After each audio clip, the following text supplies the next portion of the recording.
Let's talk about MDG. Just do it simple. MDG. Just do it simple. MDG with BAG.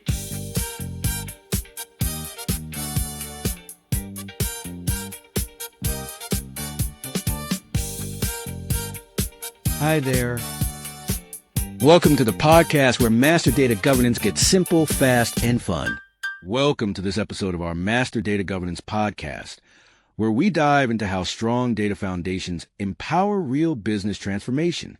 In the previous episodes, we've explored why master data matters, walked through a real-world scenario of how SimpleMDG can support governance, uncovered how clean master data accelerates business performance, shared a step-by-step creation of a material object using SimpleMDG, discussed why people, not just technology, are essential for true transformation, and highlighted the role of governance in shaping a successful digital strategy. And today, we're taking it one step further. In this episode, we'll do a live demo of workflow automation with no code in SimpleMDG, showing you how governance can be streamlined and applied in practice.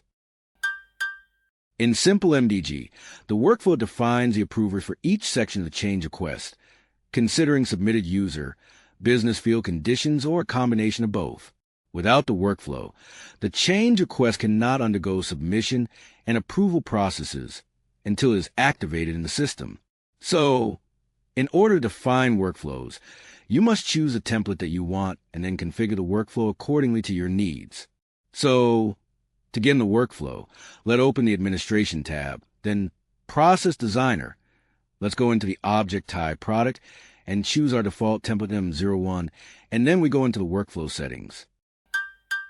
So, we have three things that we have configured: Condition settings, access sequence, and approval process. Let's do a drill down. Condition settings. Think of this as the rules of the game. Conditions define when a workflow should kick in and what criteria must be met. Access sequence is the order of checks.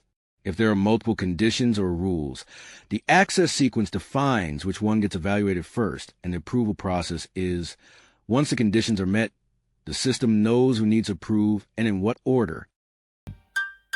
Now, let's see examples of condition settings.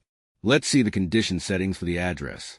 What we defined here was, if the key value is Porto, then it will be approved by a specific user.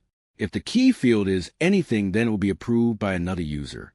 In this way, we can track which users are responsible for certain values. Now, let's see what access sequence we should define. So now this will define the conditions by order, as you can see it in this demonstration with address 10. Now, let's see the next step, the approval process. This is the final step of the definition of the workflow.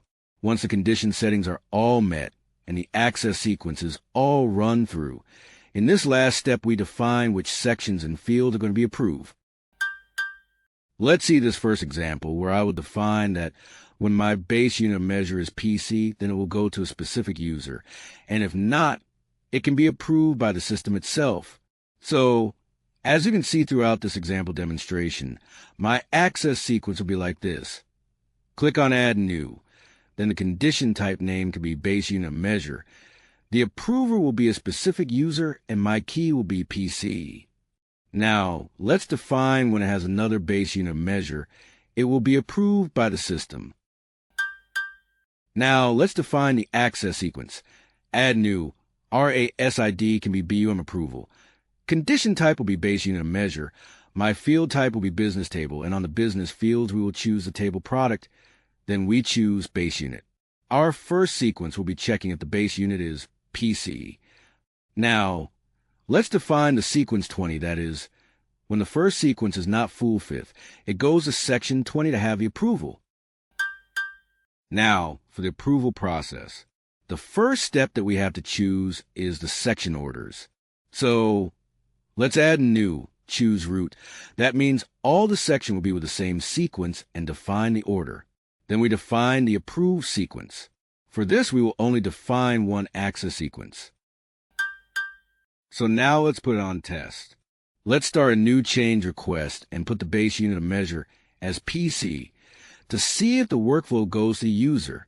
As you can see, there's an approval task for the user we chose, waiting for it to be approved. And done. Everything worked in this workflow. Now, let's choose another base unit measure to see if it's approved by the system. As you can see, now the change request was approved by the system. That means that the workflow is working as expected. Workflow automation with no code isn't just about convenience. It's the engine that helps keep your processes efficient, consistent, and trustworthy. When workflows are automated and governed effectively, errors are reduced, compliance becomes easier, and your business can move faster with confidence. And remember, good data isn't just nice to have. It's a foundation of every smart business decision. Curious how this could work for your company? Let's talk.